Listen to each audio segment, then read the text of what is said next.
Ni Danel ezagutu lehenengo bere kontra jolasten, infantiletan edo izango zan. Eta gero etorri izan Galdakora kadetetan etorri izan, ez? Itxukora bera, bai, kadetetan, Google entrenetan.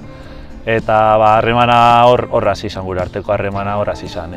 Ja bestuarioko partidu den gendun, partio asko alkarregaz, eta hasieran egia da mutil izia zala, eta ezagun berba askorik egiten bestuarietan eta, baina gero konfiantza hartu zegoenean gero ireki izan, eta bueno, ordutik ona ja betiko laguna bihurtu da. Nik Danel ezetu nuen ingeleseko klasetan, uste 7-8 urtegaz edo lan. Eta gero apurbet nagusiagoa ja esoko klasetan edo hasi ginen elkarrekin, eta ordutik egin genuen batziler bukatu arte dana batera, klasetan. Egia esan beti eukin dut kriston erlazioa beragaz.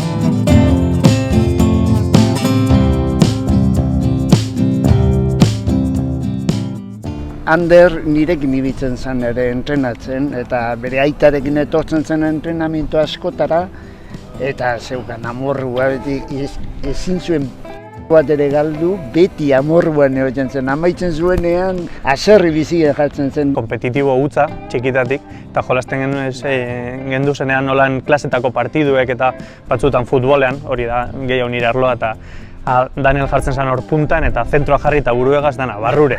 Uno y otro, eta parau barik.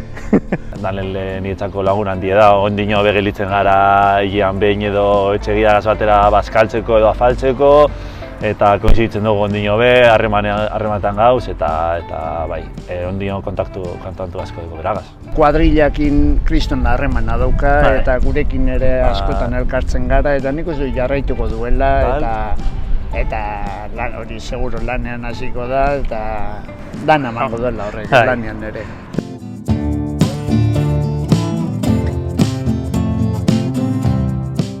Danel txikitatik beti frontoietik atera barik, ez? Atera orduak eta orduak gelditu gabe, kaskagorre hori. Pelota beti poltsikoan. Bai, Pelota beti poltsikoan. Bai, ordu asko sartutakoa, eta langilea, bai. Aitarekin etortzen zela eta bokadillokin, eta bokadilloa jangabe pelotan hori, denbora guztiak. Bokadilloaz, taka. Bokadilloa esku baten eta bestiegaz pelotan.